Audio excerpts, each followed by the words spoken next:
Ini gara-gara Hamas. Nah, sepertinya ya ada sesuatu perubahan ya yang luar biasa gitu ya. Kelihatannya menggembirakan bagi orang-orang yang tidak suka Hamas ya. Bagi orang-orang misalkan yang di luar ideologi sebelah ini gitu ya. Wah, ini bagus, ini udah ada kemajuan. Tapi justru inilah bahaya jebakannya, Pak Paul.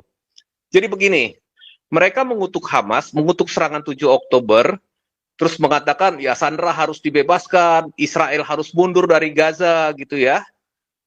Kemudian mereka menuntut Israel harus mundur seluruhnya dari Gaza, terus kemudian juga menuntutnya begini, supaya Hamas menyerahkan senjata.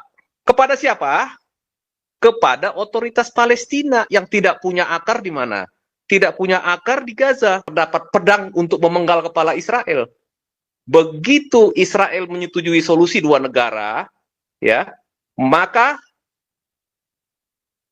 teroris Palestina dan teroris-teroris dari negara Arab dan negara ideologi sebelah dari seluruh dunia akan berkumpul di Gaza dan di sebagian Yudea dan Samaria. Dan karena ini kalau misalkan disambut dengan euforia, ini sangat berbahaya bagi Israel. Sangat berbahaya bagi, ya tentunya, budaya Judeo-Kristiani. Tapi nggak ada yang tahu angka yang pasti.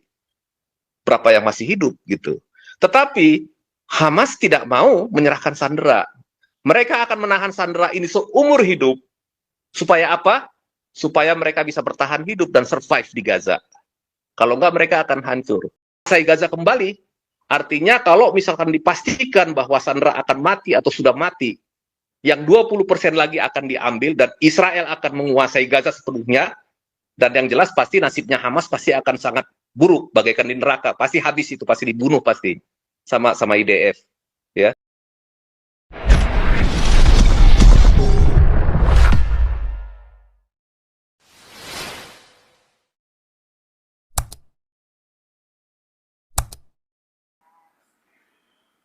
Mana si Ompong udah masuk? Mungkin udah masuk, udah jadi co-host udah nih.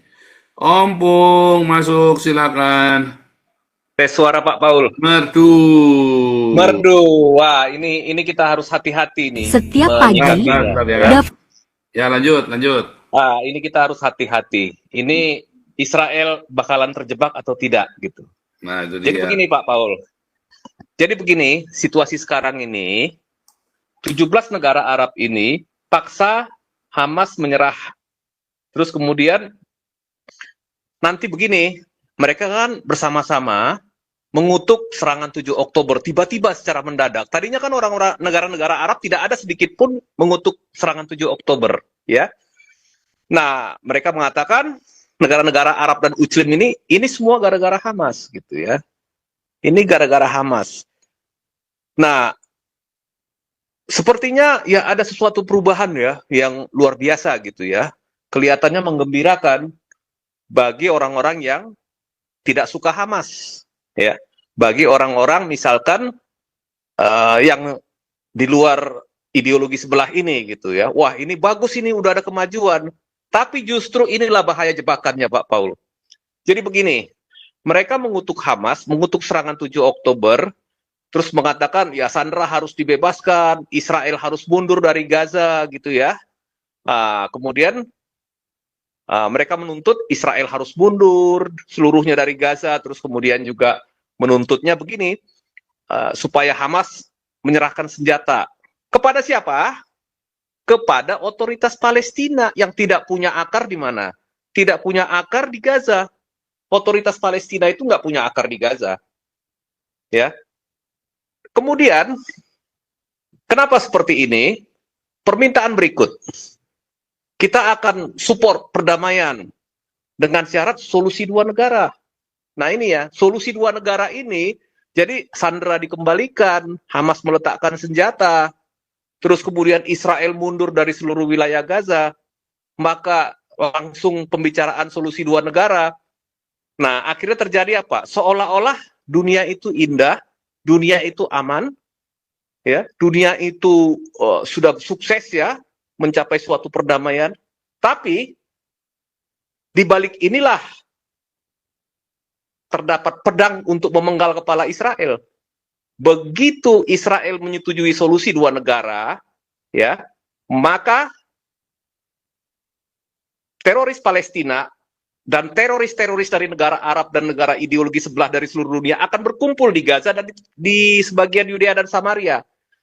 Dan ini akan menjadi pangkalan mereka untuk menyerang Israel. Kalau Israel menyetujui solusi dua negara, makanya untung saja Netanyahu itu sadar. Dia bilang, kami tidak semudah itu untuk menerima solusi dua negara kalau ini mengancam apa? Mengancam keamanan Israel. Nah, tidak ada jaminan bahwa kalau solusi dua negara dipenuhi, maka Israel akan aman. Nggak ada jaminannya, Pak Paul. Dan tidak ada jaminan kalau ada solusi dua negara, negara-negara Muslim akan mengakui Israel sebagai suatu negara. Gitu. Nggak ada jaminannya. Belum ada jaminannya. Gitu. Nah, makanya kemarin beberapa pakar geopolitik yang dari US ya terutama ya, sama dari Israel mengatakan mereka juga sudah menyadari jebakan ini gitu. Apakah Israel akan tergiring kepada perdamaian atau justru masuk kepada kehancuran melalui jebakan ini gitu. Nah, disinilah. Tapi kelihatannya Netanyahu tidak mau tergiring. Dia juga sudah menyadari ini. Nah, cara berikut kita tahu di Prancis, Inggris maupun Kanada itu sebagian komposisi penduduk sudah mulai berubah karena imigran. Sudah banyak penduduk dari negara-negara Muslim. Nah, bagi partai-partai yang berkuasa sekarang di ketiga negara itu, yang pada umumnya adalah ini kelompok-kelompok liberal, ya, dan kelompok-kelompok sosialis, ya, yang selalu bicara kemanusiaan, selalu bicara HAM. Penentu kemenangan dalam pemilu internal di masing-masing negara itu adalah suara orang-orang Muslim, ya. Penentu kemenangan di situ. Jadi untuk pemilu berikutnya mereka ambil ancang-ancang. Ini ancang-ancang kepentingan politik dalam negeri dari partai-partai politik yang sedang berkuasa sekarang, baik itu Macron, Starmer, maupun yang di Kanada yang sekarang ini. Nah, kepentingan Israel buat mereka nggak ada. Nggak menguntungkan buat mereka sebagai politisi. Nah, yang kedua, investasi. Investasi Qatar itu besar sekali di Prancis. Ya, dan di Amerika bahkan. Prancis, Amerika, Kanada, Inggris, itu investasi Qatar besar. Sementara Qatar ideologinya adalah Ikhwanul Muslimin atau Muslim Brotherhood. Sekarang, ayah daripada sekarang yang menjadi Emir Qatar yang sekarang ini. Nah, artinya apa? Ya ini ideologi yang bermain dua kaki. Di satu sisi dia itu merupakan sekutu Amerika, menyediakan tempatnya untuk pangkalan Amerika, tetapi di sisi yang lain mereka mengembangkan ideologi dari abad ke-7 ini untuk menguasai dunia, terutama lewat siraman uang lah gitu ya, siraman dana kepada kampus-kampus di Amerika, kepada LSM-LSM, kepada aktivis-aktivis, ya. Nah ini dia.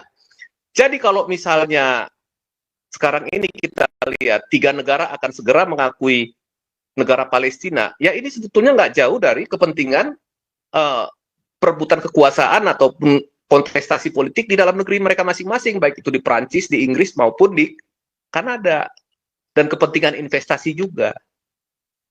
Nah jadi seminar yang kemarin yang nanti yang akan September nanti mengakui negara Palestina ini, kenapa ini diboikot oleh Amerika dan Israel? Karena mereka tahu jebakan ini gitu. Kemarin saya mau masuk ke channel Pak Paul, tapi dari antara semua hostnya itu, co-hostnya itu nggak ada yang approve, jadi saya akhirnya cabut gitu. Ini yang mau saya jelaskan kemarin sebenarnya. Tapi kelihatannya nggak ada co-host yang bertugas, akhirnya saya nggak jadi masuk gitu. Nah kemudian, Oh, saya mabuk kemarin.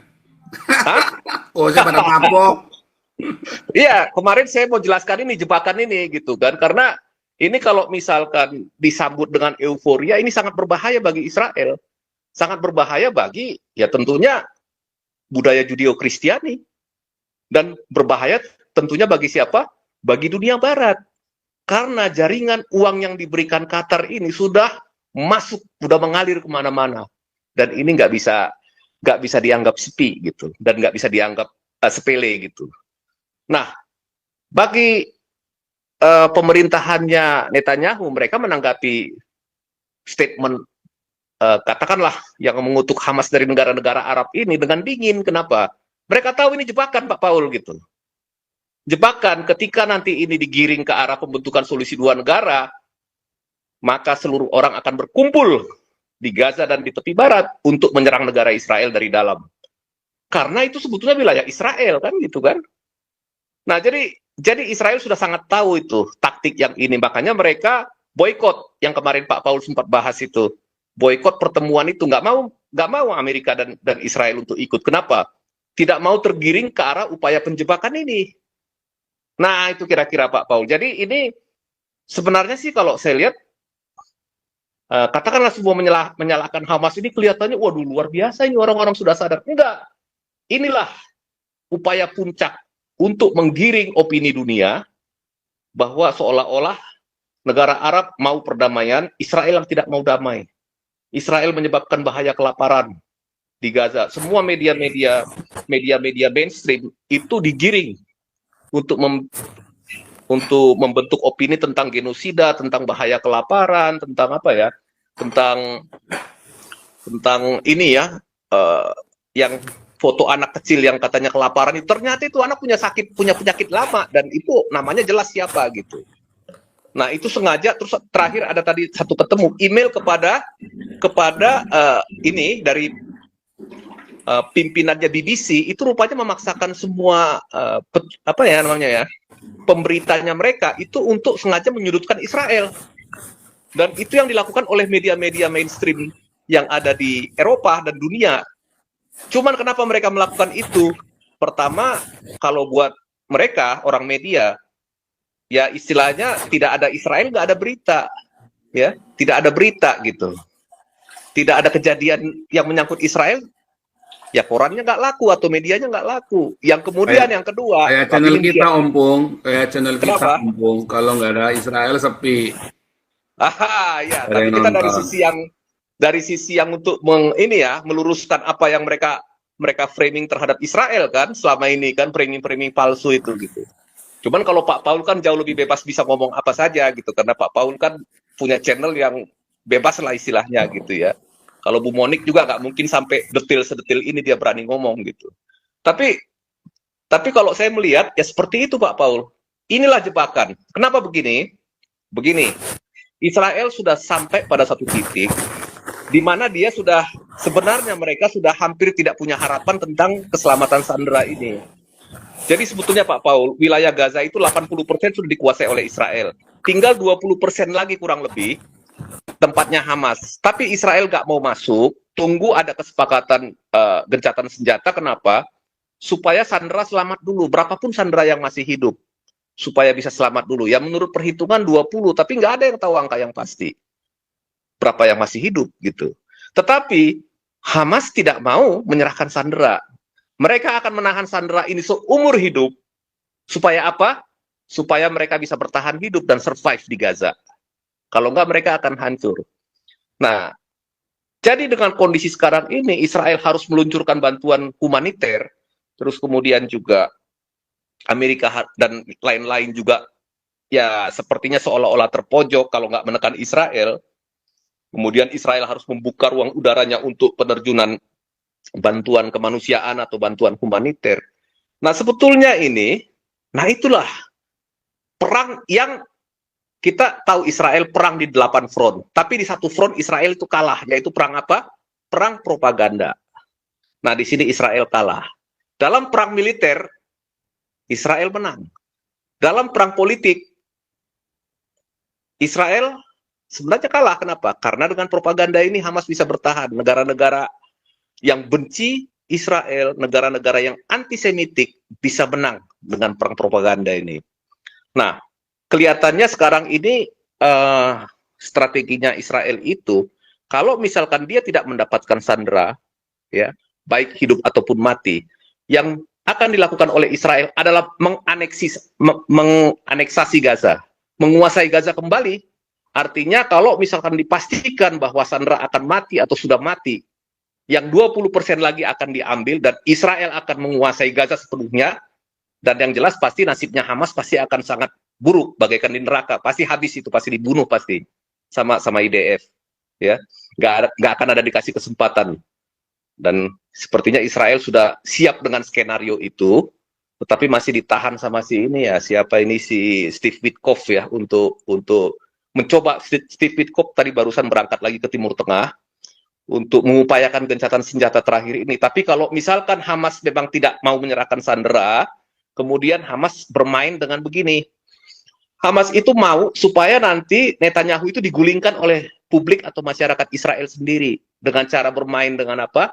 Bermain propaganda, bermain dengan perang psikologis, bermain dengan ini ya, dengan pembentukan opini di masyarakat Israel sendiri. Dan kalau mereka bisa memainkan perang ini lebih lama dan pemerintahan di Israel berganti, mereka berharap sesudah Netanyahu turun, mereka akan selamat gitu. Nah, inilah sekarang ini situasi yang paling berat yang dihadapi Israel. Nah, kelihatannya kalau misalkan misi Steve Witkoff ini gagal, Israel tidak punya pilihan lain, dia akan masuk ke Gaza sepenuhnya, mengambil seluruh wilayah. Sekarang yang dilakukan oleh Israel dengan 80% yang wilayah yang sudah dikuasainya itu adalah menghancurkan infrastruktur Hamas. Baik itu penyimpanan senjata, baik itu terowongan, baik itu tempat pos-pos pengamatan yang dipakai untuk menembakkan roket ke tank Israel atau kepada prajurit Israel, gedung-gedung yang penuh dengan jebakan yang berisi bahan peledak, itu semua sedang dibereskan oleh Israel. Jadi sebisa mungkin infrastruktur militernya Hamas yang sudah dibangun dari uang seluruh dunia, termasuk uang dari Konoha dan si Chaplin, itu akan dihancurkan, Pak Paul, akan dihabiskan. Jadi tinggal kita lihat, apakah Hamas akan bertahan? Hamas berusaha bertahan, tapi Israel juga sekarang begini, pilihan bagi Israel adalah menyelamatkan 20 sandera dengan korban prajurit Israel itu tiap hari juga ada yang meninggal kan? Atau Israel menyelamatkan generasi muda negara Israel yang akan lahir di masa yang akan datang supaya tidak lagi menerima teror dari Hamas. Kira-kira begitu analisanya Pak Paul. Terima kasih.